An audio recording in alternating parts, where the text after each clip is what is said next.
Welcome students. इससे previous lecture में हमने बात कर ली किसके बारे में, फेज वेलोसिटी और ग्रुप वेलोसिटी। उसके बाद एक नोट डालो क्योंकि आगे फूरियर विश्लेषण है, फूरियर सीरीज है, उसके लिए उस इंटीग्रेशंस की यूज होगी, इंटीग्रेशंस का यूज होगा। वो इंटीग्रेशंस अपन लिखते हैं कि वो कौन कौन से होंगे। देखो कि अगर कोई इंटीग्रेशन इस तरह से है -t से t, t है आवर्तकाल, ठीक है, और यहां पर sine n omega t sine m omega t, अगर इस टाइप से कोई भी इंटीग्रेशन दे रखा है, यहाँ पर n और m दोनों बराबर भी हो सकते हैं, जैसे 1 1 2 2 3 3, या ये हुआ 3, ये हुआ 5, ये हुआ 7, ये हुआ 9, अलग अलग भी हो सकते हैं। तो इसकी जो वैल्यू आएगी t जब n इक्वल टू m है और जब n is not equal to m है, m is not equal to n है, तब इसकी वैल्यू कितनी हो जाएगी? 0 हो जाएगी। ठीक है, अगर दोनों समान हैं ये तब तो t आ जाएगा, जितनी अपर लिमिट है उतने के बराबर ही उसका आंसर हो जाएगा। और यदि दोनों बराबर नहीं है, जैसे ये 2 रहा, ये 5 रहा, कुछ भी हो सकता है, तब इसकी वैल्यू कितनी हो जाएगी? 0। अच्छा, आपने एक चीज और पढ़ी होगी कि f minus x equal to f x हो, ऐसा फंक्शन कौन सा फंक्शन कहलाता है? समफलन, इवन फंक्शन कहलाता है। ठीक है, और यदि f minus x equal to कितने के बराबर हो? माइनस के एफ एक्स के बराबर, माइनस एफ एक्स के बराबर, इस स्थिति में ये वाला फलन है वो कौन सा फलन कहलाता है?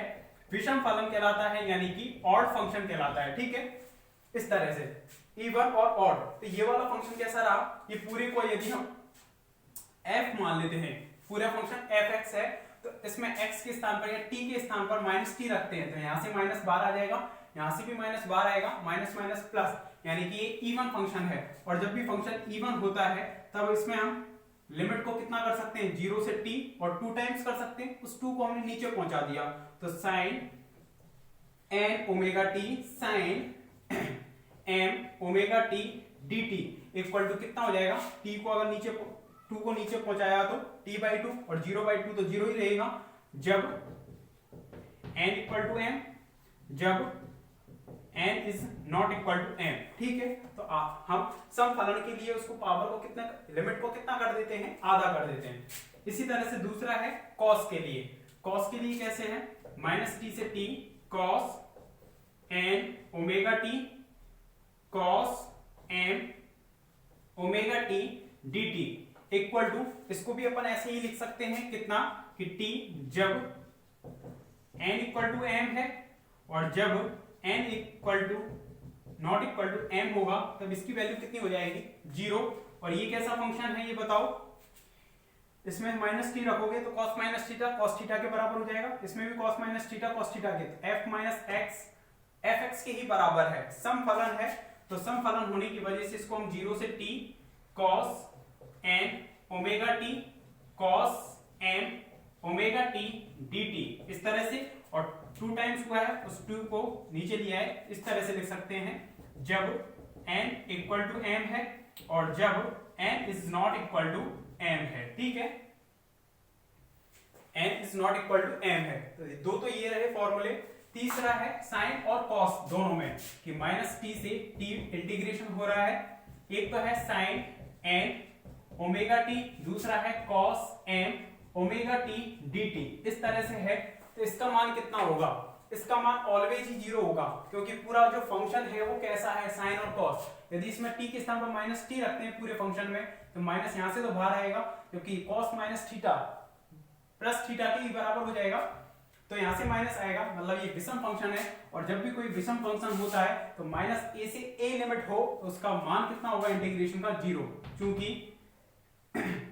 चूंकि फलन विषम फलन है, क्योंकि फलन कैसा है? विषम फलन है, इसलिए इसका मान ऑलवेज ही कैसा हो जाएगा? 0। अगर साइन कॉस का ऐसा योग बन रहा है -t से t में, तो ऑलवेज इसकी वैल्यू कितनी हो जाएगी?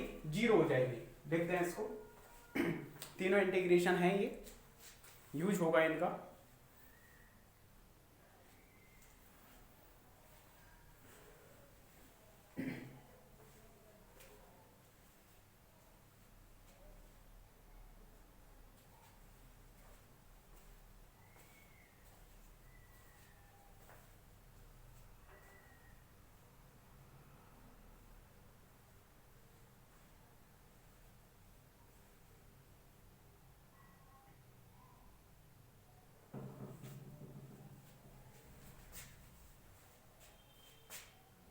इसके बाद नेक्स्ट हेडिंग डाल देना फूरियर विश्लेषण या फूरियर बोल सकते हैं, विश्लेषण या फूरियर सीरीज।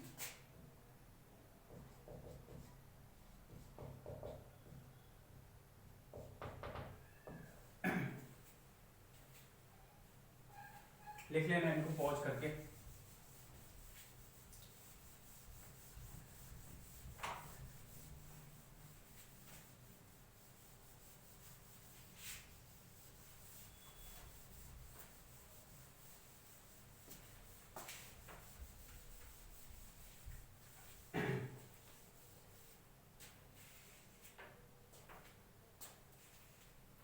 देखो फूरियर विश्लेषण या फूरियर सीरीज से मतलब क्या है कि कोई भी आपको एक फंक्शन दे दिया y इक्वल टू, अगर आपको कोई फंक्शन दे दिया fx, ठीक है, इस तरह से, या t के रूप में दे दिया, ft के फॉर्म में दे दिया, समय के फॉर्म में, अगर कोई भी फंक्शन, वो फंक्शन कैसा है, परिमित है, यानी कि उसकी वैल्यू माइनस इनफाइनाइट और इनफाइनाइट नहीं आती है, परिमित है, कंटिन्यूअस है, एकल मानी है, मतलब उसकी एक ही वैल्यू पॉसिबल है, x t की एक वैल्यू के संगत इसकी y की कितनी वैल्यू पॉसिबल है, केवल एक ही वैल्यू पॉसिबल है, परिमित है, सतत है, एकल मानी है, या फिर आवर्ती फलन है। आवर्ती फलन मतलब एक ही चीज को बार बार रिपीट कर रहा है, तो उसको बोलते हैं आवर्ती फलन। जैसे कि साइन कॉस वाले जो फंक्शन होते हैं वो कैसे होते हैं, आवर्ती फलन। तो किसी भी जो फंक्शन है जो कि परिमित, सतत, एकल मानी, आवर्ती फलन है, उसको अपन साइन और कॉस के टर्म में लिख सकते हैं। कैसे कि y equal to a0 plus में n equal to 1 to infinite an sine n omega t, इस तरह से, प्लस में n equal to 1 to infinite bn, और यहां पर आ जाएगा साइन, यहां पर है तो यहां पर आ जाएगा cos n omega t।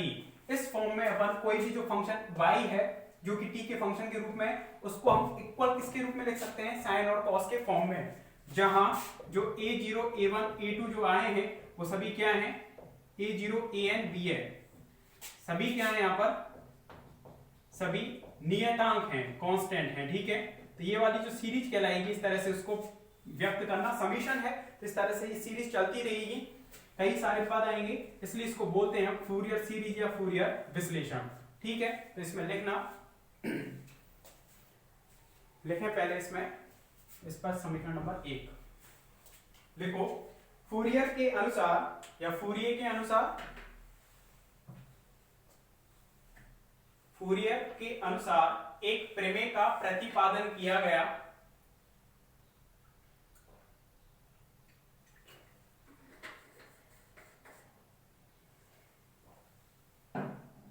Fourier के अनुसार एक प्रमेय का प्रतिपादन किया गया जिसके अनुसार परिमित, सतत, एकल मानी जटिल एवं आवर्ती फलनों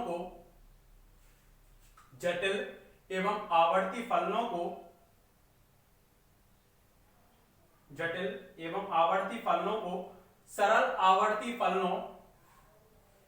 सरल आवर्ती फलनों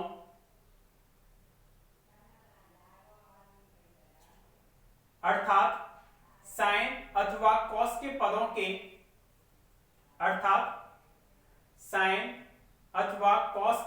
के, रूप में व्यक्त किया जा सकता है। साइन अथवा कॉस के पदों के योग के रूप में व्यक्त किया जा सकता है, जो कि निम्न प्रकार है,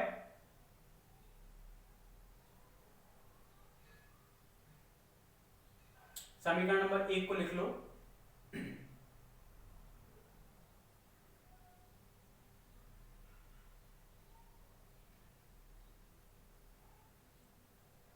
लिखना इसमें आगे, उपरोक्त श्रेणी फूरियर श्रेणी कहलाती है, उपरोक्त श्रेणी फूरियर श्रेणी कहलाती है,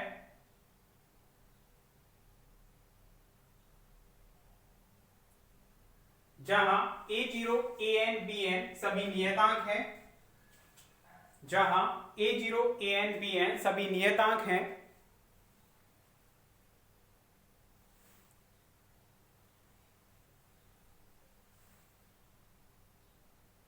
जिनकी गणना निम्न प्रकार से की जा सकती है, जिनकी गणना निम्न प्रकार से की जा सकती है। और फर्स्ट पॉइंट डाल देना, पहले a0 है उसकी गणना करेंगे, a0 की गणना। और इधर देखो a0 की गणना किस तरह से करेंगे, जो भी समीकरण 1 है, जो भी समीकरण 1 है यानी कि समीकरण 1 का 0 से t तक, 0 से t तक, 0 से t तक समाकलन करने पर t के रेस्पेक्ट में, t के सापेक्ष, समय के सापेक्ष क्या करेंगे, क्योंकि समय का ही फलन है, t के सापेक्ष समाकलन करने पर, तो उससे अपन किसकी वैल्यू निकाल सकते हैं, a0 की वैल्यू निकाल सकते हैं। कैसे देखो, 0 से t बाई dt, दोनों तरफ हमने इंटीग्रेशन कर दिया, इसमें भी कर दिया, 0 से t by a0 dt plus में इसमें करेंगे तो summation n equal to 1 to infinite, इस तरह से an बाहर आ जाएगा। और यहां पर 0 से t तक इंटीग्रेशन कर रहे हैं, sin n omega t dt, और प्लस में ये कितना हो जाएगा, an n equal to 1 to infinite bn, ठीक है। यहां पर भी इंटीग्रेशन लग जाएगा, 0 से t कांस्टेंट है इसलिए इसको बाहर निकाल दिया, ठीक है। और cos n omega t dt, इतना हो गया। अब यहां पर जो भी इंटीग्रेशन आ रहा है उसको सॉल्व करना है अपन को, तो ये इंटीग्रेशन कितना हो जाएगा, देखो 0 से t बाई dt जो भी दे रखा होगा ये आ जाएगा, a0 यहां से बाहर आ जाएगा, कांस्टेंट है 0 से t तक dt, तो t आ जाएगा इसकी वैल्यू, प्लस में n equal to 1 to infinite an, ऐसे करते हैं, यही कर लेते हैं, चलो नहीं तो अलग से लेकर इसको कर सकते हैं, बार बार लिखना पड़ेगा। साइन का कितना हो जाएगा यहाँ पर, माइनस के cos n ओमेगा t, ठीक है, अपॉन में n ओमेगा का भाग लग जाएगा t के गुणांक का, और 0 से t लिमिट लग जाएगी, प्लस में n equal to 1 to infinite bn, इस तरह से, और 0 से t इस तरह, सॉरी इसका भी करना है, sin n omega t upon में n ओमेगा, और ये कितनी लिमिट लग जाएगी इस पर भी, 0 से t, तो यहां से कितना आ जाएगा हमारे पास 0 से t बाई dt, ठीक है, इक्वल टू a0t, प्लस में ये कितना हो जाएगा, प्लस में अगर आप इनको अलग अलग लेकर चलते तो बढ़िया रहता, इसका भी और इसका भी, दोनों इंटीग्रेशन को। अब यहां पर कर दिया, कोई दिक्कत नहीं है, n equal to 1 to infinite. अब इसमें से n ओमेगा को बाहर ले लिया, an अपॉन में n ओमेगा, और t को अपर लिमिट माइनस के लोअर लिमिट, लोअर लिमिट 0 है तो cos 0 की वैल्यू 1 हो जाएगी, और माइनस में यहां पर ले लिया आगे, ठीक है, cos n ओमेगा और cos n ओमेगा t कितना आ जाएगा, cos n ओमेगा t, इस तरह से आ जाएगा। और यहां पर कितना आ जाएगा, ये प्लस में, सॉरी cos 0 की वैल्यू और आएगी यहाँ पर अपर लिमिट माइनस के लोअर लिमिट, माइनस के 1 और आएगा, अपर लिमिट माइनस के लोअर लिमिट, और माइनस को बाद ले लिया, n equal to 1 to infinite bn, इस तरह से हो जाएगा। n ओमेगा को भी बाहर ले लिया यहाँ से, और यहाँ पर साइन का अपर लिमिट माइनस के लोअर लिमिट, तो sine n omega t upper limit minus lower limit पर 0 हो जाएगा, तो इंटीग्रेशन में 0 से t by dt equal to a0t minus के, ये कितना हो जाएगा, देखो ओमेगा की वैल्यू अगर हम यहाँ पर 2 पाई अपॉन में t रखते हैं, n equal to 1 to infinite an upon में n, यहाँ पर भी रख दी हमने 2 पाई अपॉन में t, और अंदर भी रख दी cos n 2 पाई अपॉन में t, और इस t से t कैंसिल आउट हो जाएगा, ठीक है, इस तरह से, और प्लस में n equal to 1 to infinite bn, n omega के स्थान पर रख दिया 2 पाई अपॉन में t, और साइन 2 पाई अपॉन में t यहाँ पर रखेंगे तो 2 पाई बचेगा, और माइनस की 0, या केवल इतना ही रख देते हैं, ठीक है। तो यहाँ पर इंटीग्रेशन ऑफ 0 से t by dt equal to कितना हो जाएगा, a0t, और ये वाली वैल्यू कितनी हो जाएगी, cos 2n पाई, cos 2n पाई की वैल्यू ऑलवेज कितनी होगी, 1 होगी, क्योंकि समगुणज है n का, an अपॉन में कितना हो जाएगा, ये 2 पाई n, और t को ऊपर ले गए तो 1 माइनस के 1, ये भी 0 हो जाएगा, और प्लस में n equal to 1 to infinite bn t upon में 2n पाई, और ये भी कितना हो जाएगा, 0 हो जाएगा, ये भी टर्म 0 हो गई, ये भी टर्म 0 हो गई। अलग से यदि आप इन दोनों इंटीग्रेशंस को लेकर चलते तब भी इन इंटीग्रेशंस की वैल्यू कितनी आती, साइन और कॉस की जो वैल्यू है 0 से t में कितनी होती, 0 होती ऑलवेज। तो यहाँ पर पूर्ण एक साइकिल जो होता है उस पूरी साइकिल में 0 से t वाले अंतराल में इनकी वैल्यू 0 होती है। तो यहाँ से कितना आ गया, 0 से t by dt equal to a0t, यानी कि हमें किसको चाहिए, किसको निकालना है, a0 को। तो 1 अपॉन में t, 0 से t कितना आ जाएगा ये, बाई dt। इस तरह से हमारे पास कौन सा कांस्टेंट आ गया, a0 कांस्टेंट आ गया इक्वल टू 1 अपॉन t, 0 से t बाई dt। कंप्लीट करें इसको। आप करना चाहो तो अलग से टर्म ले लेना, इन दोनों को अलग से इंटीग्रेशन को सॉल्व कर लेना। ये दोनों 0 हो जाएंगी, ये टर्म भी 0 हो गई, ये भी 0 हो गई, केवल इतना ही बचेगा। उसमें बार बार लिखना नहीं पड़ेगा प्रत्येक टर्म को। कंप्लीट करो इसको।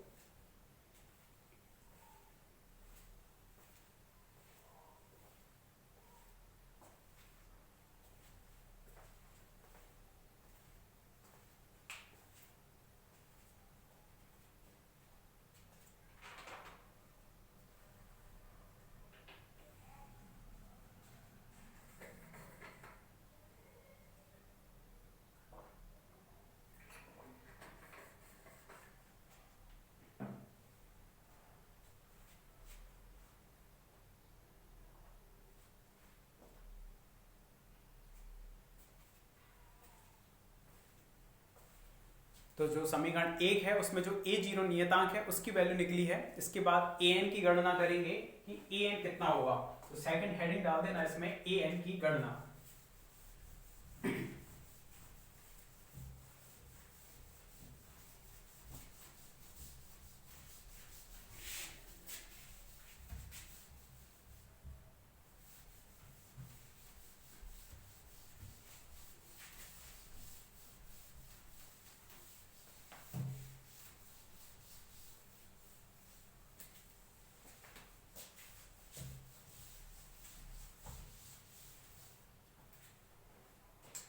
देखो सेकंड है इसमें an की गणना।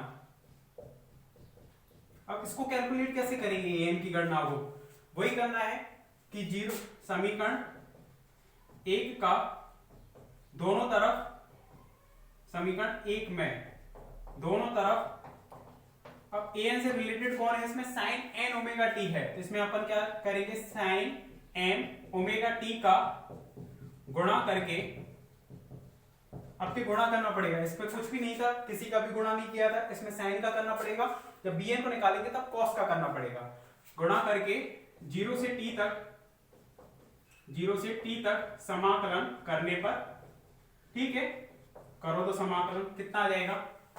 यहां पर हमने 0 से t तक समाकलन किया है, दोनों में पहले मल्टीप्लाई कर दिया है साइन n ओमेगा t का। तो सीधा लिख रहा हूं, ये हो जाएगी ये टर्म।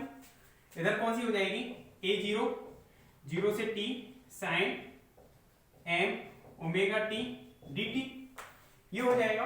प्लस में n equal to 1 to infinite an 0 से t sine n omega t sine m omega t, और ये कितना हो जाएगा dt।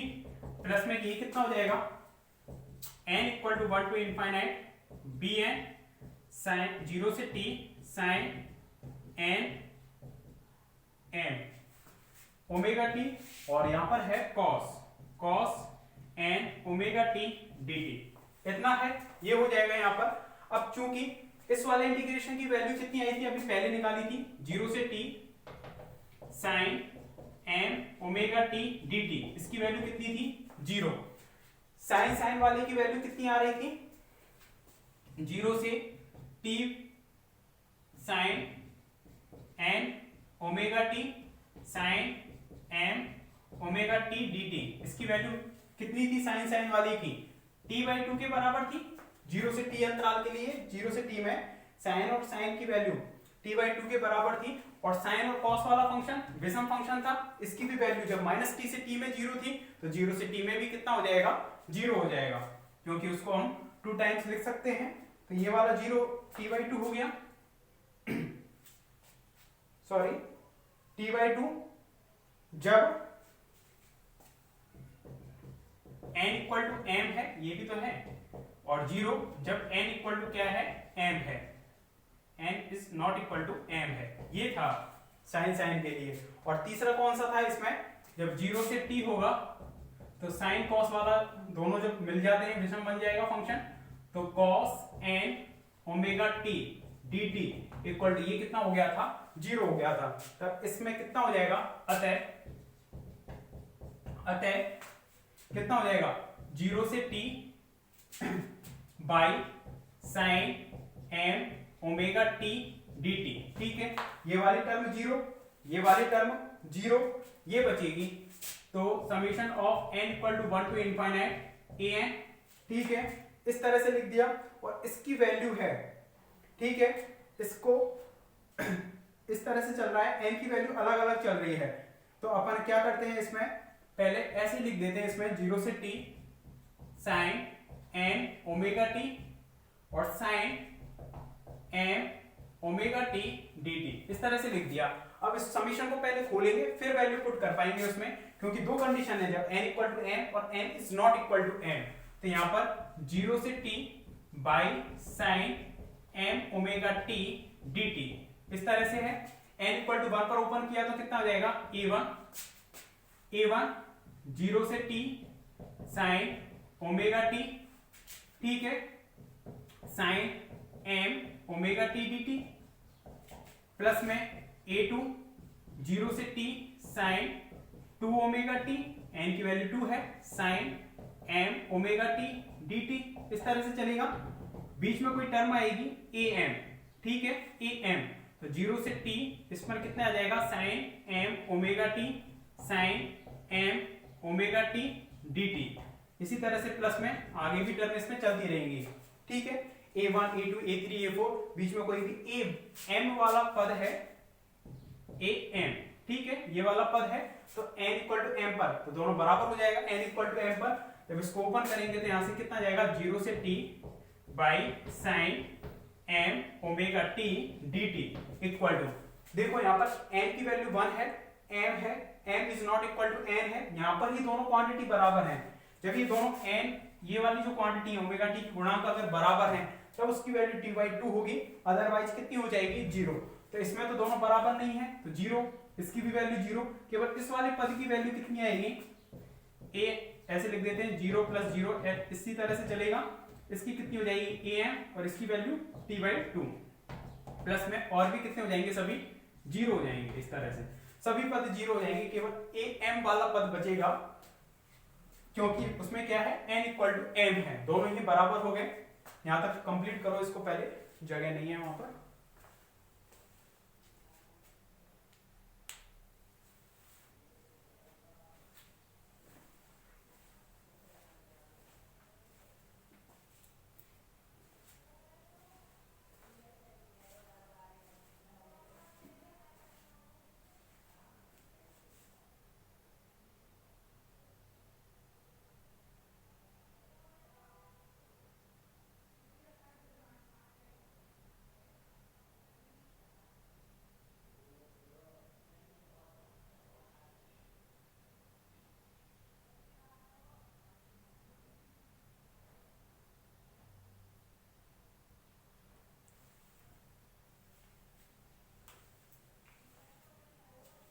यही लिख लेना इसको, भले जगह am इक्वल टू कितना हो जाएगा, यहां से फिर 2 अपॉन में t, और इधर लिया है इसको 0 से t by sine m omega t dt, इस तरह से। ये कौन से नोटेशन में आया, m नोटेशन में, लेकिन हमें तो किसकी वैल्यू चाहिए थी, an की, तो m को n से, m है उसको n से प्रतिस्थापित करने पर, m को n से प्रतिस्थापित करने पर, तो नॉर्मली an हमें निकालना है, तो कितना जाएगा, 2 बाई टी, 0 से t by sign n omega t dt, कितना आ जाएगा an। और सेम प्रोसेस रहेगी bn के लिए भी, बस वहां पर मल्टीप्लाई करना होगा cos वाले का।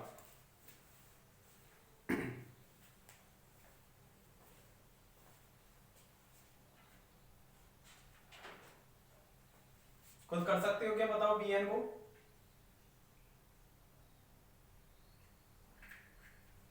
करना बिना वीडियो को देखे हुए, ठीक है। बंद करके खुद करना पहले और फिर चेक कर लेना कि सही किया है या नहीं किया है। मैं तो करा रहा हूँ।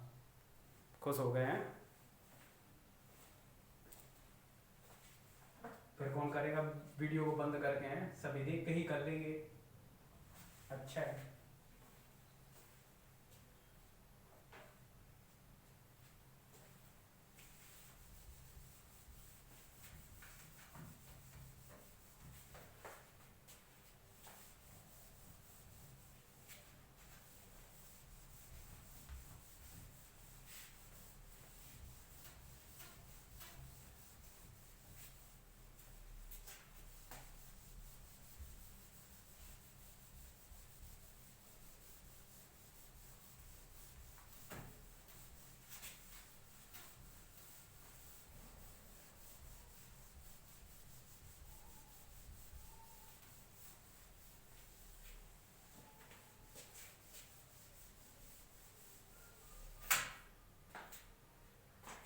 देखो इसमें अब थर्ड जो पॉइंट है, बी एन की गणना। बी एन की गणना, इसको किस तरह से कैलकुलेट करेंगे बी एन को? कि समीकरण जो एक है, समीकरण एक में किसका मल्टीप्लाई करते हुए कॉस एम ओमेगा टी का गुणा करके 0 से t तक समाकलन करने पर करो तो समाकलन कितना आएगा कि 0 से t by cos M omega T D T, इतना हो जाएगा। इसके बाद इसमें करेंगे तो a0 0 से t cos M omega T D T plus में n equal to 1 to infinite A N 0 से t कॉस का मल्टीप्लाई कर रहे हैं तो sine N omega T cos M omega T D T. इसमें कितना हो जाएगा n equal to 1 to infinite B N 0 से t कॉस है कॉस एन ओमेगा टी और cos M omega T D T, ये बन जाएगा पूरा।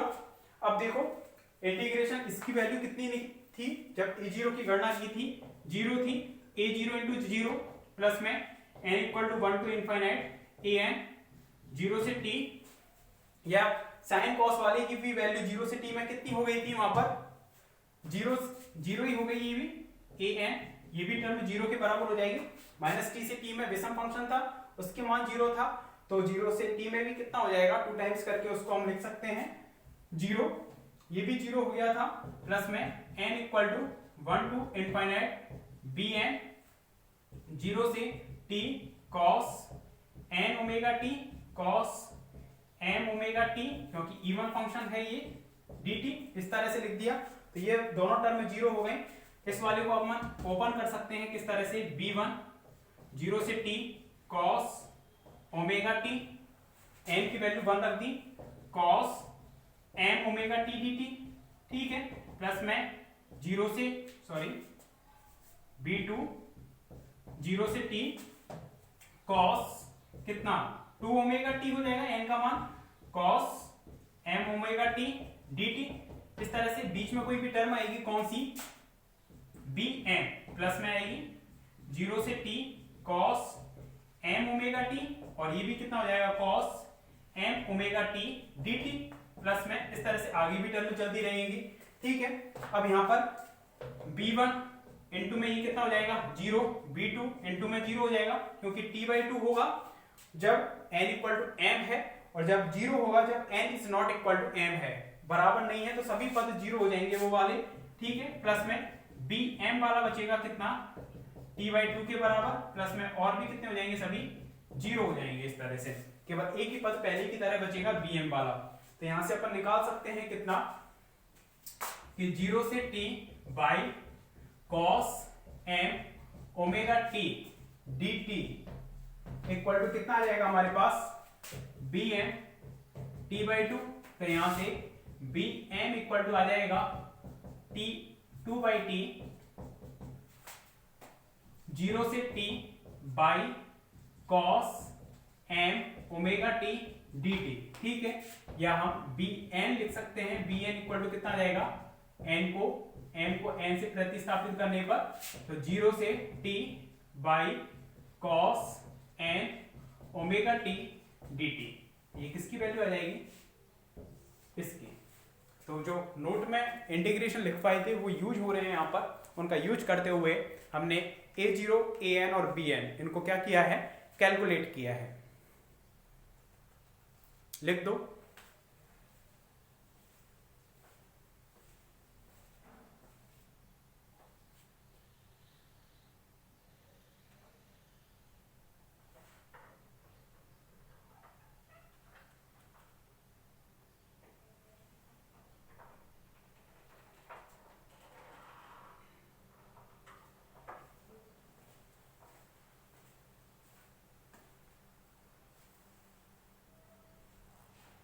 ठीक है, तो एक फूरियर सीरीज में किसी भी फंक्शन को अपन कैसे लिख रहे थे, a0 an और bn की फॉर्म में। यहाँ पर a0 an और bn तीनों की वैल्यू निकाली थी, bn इतना आया था, an कितना आया था 2 बाई टी, 0 से t by sign n omega t dt। an किससे रिलेटेड है, साइन से, तो साइन आ गया। bn किससे रिलेटेड है, cos, तो cos से रिलेटेड आ गया। a0 में कुछ नहीं है तो वो सीधा ही आएगा, और 1 बाई टी, यहाँ पर 2 बाई टी है, दोनों में ध्यान रखना, याद होने चाहिए ये दोनों में 2 बाई टी है, इसमें 1 बाई टी, 0 से t बाई डी टी, इस तरह से आएगा। तीनों कांस्टेंट याद रहने चाहिए। आगे इनका यूज होगा, अनुप्रयोग करेंगे फ्यूरियर सीरीज के, वो पढ़ेंगे नेक्स्ट लेक्चर में। Okay, thank you.